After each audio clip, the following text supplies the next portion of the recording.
எங்கெங்கோ கால்கள் செல்லும் பாதையில் போகின்றாய்.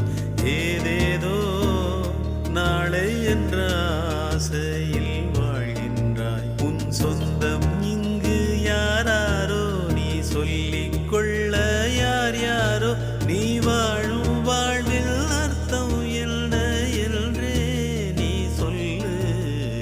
எங்கெங்கோ கால்கள் செல்லும் பாதை